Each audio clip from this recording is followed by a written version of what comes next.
World anger at Israel's deadly attack on the Gaza Freedom Flotilla shows no signs of abating. 5 days after the attack, people are still pouring out in their thousands to condemn the carnage.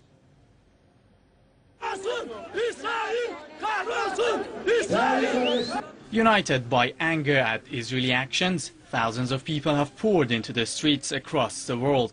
They're out to condemn Israel's deadly attack on a Gaza-bound aid flotilla on Monday. Turks gathered in the country's largest city, Istanbul, condemning Israel as a murderer. Waving Palestinian flags, they called for the prosecution of Israeli leaders. 8 Turks and an American with Turkish origin were killed when their ship was brutally attacked by Israeli commandos in international waters. In India, demonstrations turned violent when hundreds of protesters clashed with security forces. Police fired tear gas to disperse the crowd. Britons took their anger to London's Downing Street. Thousands gathered outside the Prime Minister's residence to protest the British government's silence toward the Israeli attack.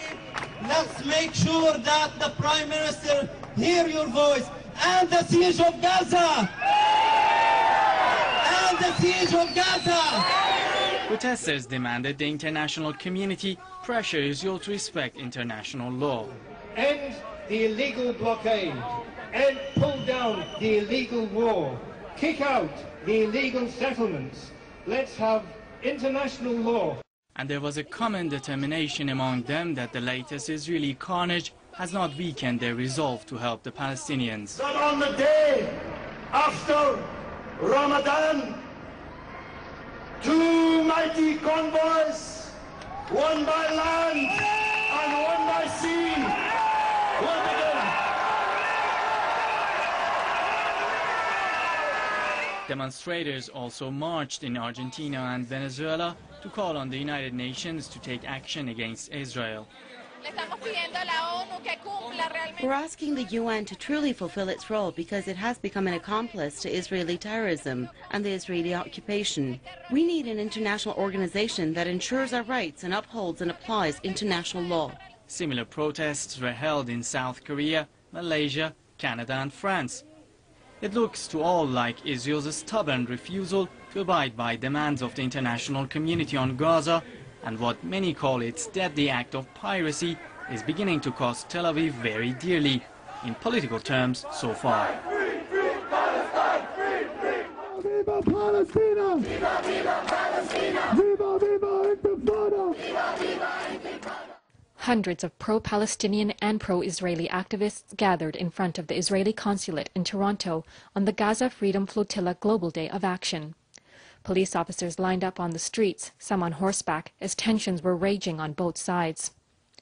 Israeli supporters were defending the actions of Benjamin Netanyahu, while pro-Palestinian activists were united in their anger over the deaths and injuries witnessed during the attack on the aid flotilla. You cannot describe it as a human being. They can't behave like this way with civilian people. There is no army with them. They're in the middle of the international sea, and they are attacking them. Mr. Netanyahu is a known terrorist, and he himself, why do we allow him into our country? This is a free country and he's not supposed to be here. Although the Canadian Prime Minister Stephen Harper did issue a statement of regret following the deaths of 9 Turkish aid workers on the flotilla, protesters felt his efforts were half-hearted. Even here the Conservative Party of Canada is biased with Israel. Canada is Israel's #1 friend, according to the official media. And there's a lot of immigrants here, and most Arabs were very disgusted with this act because, you know, he's supposed to actually be on the Arab side, right?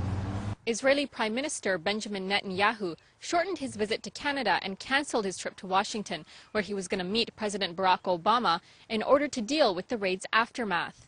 An aftermath that protesters of all ages believe is not being covered responsibly by the corporate media as it turns the focus over to Hamas, claiming the Hamas government is now blockading food supplies. We don't see any proper news about what's really happening inside the world. I mean, they're not really telling us, or they're not showing the protests, or they're not really showing what's happening around the world. We're behind Turkey and Palestine forever. Yeah.